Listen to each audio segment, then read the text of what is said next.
आत्मीय दोस्तों को, सामाजिक कार्यकर्ता ब्रजभूषण दुबे का नमस्कार। देखिए, भारत के संविधान में प्रत्येक नागरिक का कर्तव्य है कि वो यथार्थ को दिखाए।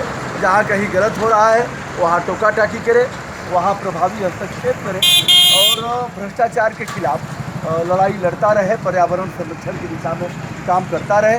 हम इस समय हैं राष्ट्रीय राजमार्ग 29 पर, जिसे आप देख रहे हैं। लगातार इस पर वाहन के टायर फटते रहते हैं, एक्सल टूटते हैं, लोग चोटिल होते रहते हैं और नित्य प्रति दुर्घटनाएँ होती रहती हैं। ट्रक यहाँ खराब है, कई दिनों से पड़ा है। जाहिर सी बात है, ट्रक क्यों खराब है इसे बताने की आवश्यकता नहीं है, क्योंकि बड़े बड़े बोल्डर जो ईंट है पत्थर के यहाँ लगा रखे हैं और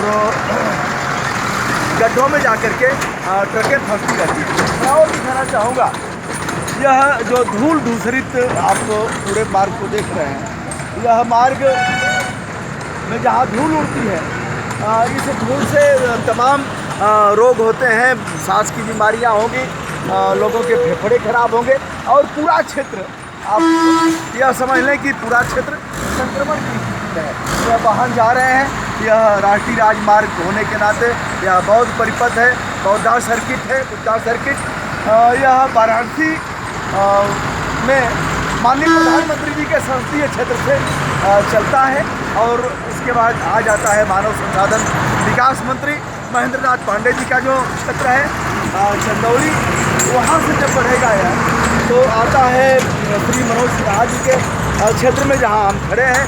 मनोज सिन्हा जी पर विशेष कृपा है प्रधानमंत्री जी की, यशस्वी सांसद के लोगों में इनकी गणना है, इसलिए एक नहीं दोनों केंद्रीय मंत्रालय इन्हें दिया गया है। माननीय कलराज मिश्र जो केंद्रीय मंत्री हैं, उनका क्षेत्र तो यह नहीं है, लेकिन उनके घर के ठीक बगल से यह राष्ट्रीय राजमार्ग 29 आता है, यानी सैदपुर से गुजरता है और सैदपुर से 3 किलोमीटर की दूरी पर उनका घर है। वर्तमान में हम गाजीपुर खड़े ही हैं, आप इसे देख रहे हैं, धूल दूषित और लगातार दुर्घटना को आमंत्रण देने वाली सड़क। इन वाहनों को आप देख रहे हैं कैसे कैसे बचा करके लोग जा रहे हैं। लोग अपने जान को हथेली पर लेकर के, कलेजे पर हाथ रख करके किस प्रकार लोग इन सड़कों से गुजर रहे हैं। बाइक वाले, स्कूटी वालों को आप देख सकते हैं। यह सड़क जिसके लिए आम आदमी टैक्स देता है, भिखारी भी टैक्स देता है सड़कों के लिए, क्योंकि भिखारी जिस दिन एक माचिस खरीदेगा, नमक खरीदेगा, तेल खरीदेगा, अगरबत्ती खरीदेगा, तो उससे भारत सरकार को टैक्स जाता है। मैं अभी आप सभी को बताना चाहूँगा, आप सभी भीगे भी इस मामले से हैं कि जैसे ही हम पेट्रोल और डीजल खरीदते हैं, क्रय करते हैं, तो उसमें से टैक्स जाता है सड़कों के नाम पर। 4 रुपये से अधिक पेट्रोल पर जाता है, डीजल पर भी जाता है। ऐसे मामले में जब आम आदमी अच्छी सड़कों पर चलने के लिए टैक्स देता है, वह उपभोक्ता भी है, तो हमें अच्छी सड़कें मिलती क्यों नहीं। एक दिन ARTO से भी हमने पूछा था, यहाँ जो सहायक संभागीय परिवहन अधिकारी हैं, उनके पास भी कोई जवाब नहीं था। यह वाहन किस प्रकार जा रहे हैं, हथेली पर जान रख करके यह बस आ रही है, लाइट जला करके कह रही है भैया हमारे रास्ते से हट जाइए। तो इस तरह से यह स्थिति बनी हुई है और सभी धूल दूषरित हैं। जो भी उधर महिलाएं जा रही हैं, लड़कियां जा रही हैं, भैया ये कर क्या रहे हो, आखिर टैक्स लेते हो। 3 साल भारत सरकार बने हुए माननीय प्रधानमंत्री जी के नेतृत्व में जो केंद्रीय गवर्नमेंट चल रही है, 3 साल होने को हैं। क्या भैया गड्ढा पाटने के लिए भी यह समय कम था?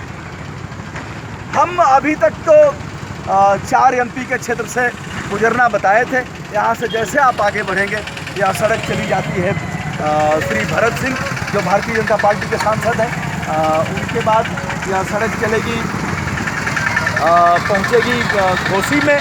हरिनारायण राजभर जी वहाँ के सांसद हैं। देखिए किस प्रकार मोटरसाइकिल से लोग जा रहे हैं, जान की बाजी लगा करके। कभी भी कब दुर्घटना कारित हो जाएगी कुछ कहा नहीं जा सकता। मैं इधर दिखाना चाहूँगा या इंडिकेट करना चाहूँगा, यह कोल्ड स्टोरेज है, सिंह कोल्ड स्टोरेज, जिसे बताने का अभिप्राय हमारा यह था कि हम बता सकें कि हम गाजीपुर में ही हैं, कहीं और नहीं हैं, और उस गाजीपुर में है जहाँ के सांसद श्री मनोज सिन्हा साहब हैं। बड़े यशस्वी सांसद हैं, काफ़ी विकास इन्होंने किया है। एक बार इन गड्ढों को भी दिखा दीजिए, इन गड्ढों को दिखा दिया जाए। इस प्रकार अगर थोड़ा बहुत कुछ करना होता तो हम सभी श्रमदान करके कर देते। ये अधूल आप दिखा दीजिए, किस प्रकार ये अधूल हुआ है। पंख है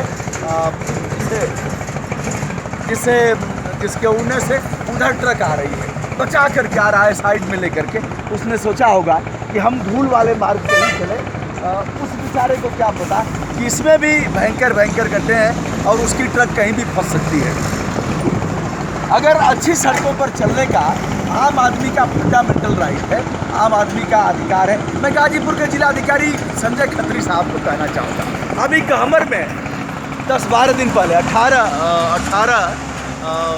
फरवरी को एक ट्रक गड्ढे में पलट गया था। उससे एक बच्चा मर गया था 7 साल का, कई लोग घायल हो गए थे। ट्रकें फूंकी गई, वाहन जला दिए गए, मोटरसाइकिलें जलाई गई, थाने पर आक्रमण हुआ गुस्साए लोगों ने। ये साहब सच ये है ना कि वह गड्ढा आज तक नहीं पाटा गया। इतना कुछ हुआ। मुझे भी यह देख करके इस ऑटो को मैं दिखाना चाहूँगा। देखिए किस प्रकार यह लोग जान की बाजी लगा करके चला रहे हैं। हो सकती है हम इनकी प्रशस्ति करें अथवा निंदा करें। जी तो कर रहा है कि जिलाधिकारी से लेकर के NHAI सबसे अधिक हमने लिखा। नितिन गडकरी साहब को कितनी बार हमने ट्वीट किया, पूरा मामला बताया। आगे मैं घोसी के बाद भी पढ़ना चाहूँगा। आगे कमलेश पासवान जी हैं, सांसद वह भी हैं भारतीय जनता पार्टी के। तत्पश्चात योगी आदित्यनाथ का क्षेत्र आएगा और यह सड़क सोनौली होते हुए नेपाल जाती है, यानी यह अंतर्राष्ट्रीय महत्व की सड़क है। इस पर जो बौद्ध भिक्षु आते थे, अब उन लोगों ने आना बंद कर दिया। सारनाथ से कुशीनगर लुम्बिनी नेपाल तक जाते थे, उन लोगों ने बंद कर दिया। अब यह सड़क जाने लायक नहीं रही, दूसरे मार्ग से जाते हैं। ये भैया इस विकास को आप देखिए, उड़न खटोला से चल रहे हैं हमारे केंद्रीय मंत्री और सब विकास की प्रशस्ति का वाच कर रहे हैं, रेख रहे हैं। रेखते हुए लोगों को बता रहे हैं साहब ऐसा विकास न भूतो न भविष्य न हुआ है और न आगे कभी। यह विकास को मैं दिखा रहा हूँ। पूरे मामले को मैं पुनः संदर्भित करता हूँ। यहाँ के जो केंद्र के सड़क परिवहन मंत्री हैं श्री नितिन गडकरी साहब से लेकर के मनोज सिन्हा जी को, गाजीपुर के जिलाधिकारी को, अभी DM के खिलाफ कर्मचारियों ने मोर्चा खोल दिया है। लोक निर्माण विभाग के DM ने बैठा दिया था। तो यह स्थिति है। ऐसी परिस्थिति में टैक्स देने वाला व्यक्ति लगातार चुप है और साफ जान की बाजी लगा करके जा रहे हैं। रोज़ यहाँ खून गिरता है, एक मीटर की सड़क खून से सनी हुई है। हम लोग भी रास्ता देते हैं ऐसे लोगों को, वैसे हम लोग अपने साइड में खड़े हैं, लेकिन इस तरह से यहाँ लगातार दुर्घटनाओं को आमंत्रण मिल रहा है। और भारत के संविधान के अनुच्छेद 21 में जो देश के हर व्यक्ति को संपूर्ण गरिमा से आच्छादित जीवन जीने का, गरिमा के साथ रहने का, गरिमा के साथ सड़कों पर चलने का, गरिमा के साथ उसे यातायात के संचालन का जो अधिकार है, उस अधिकार को दम तोड़ते हुए मैं देख रहा हूँ। आज के दिन हम हैं, आज 3 मार्च 2017 को हम हैं गाजीपुर के रौजा क्षेत्र पर NH 29 पर। बहुत बहुत धन्यवाद।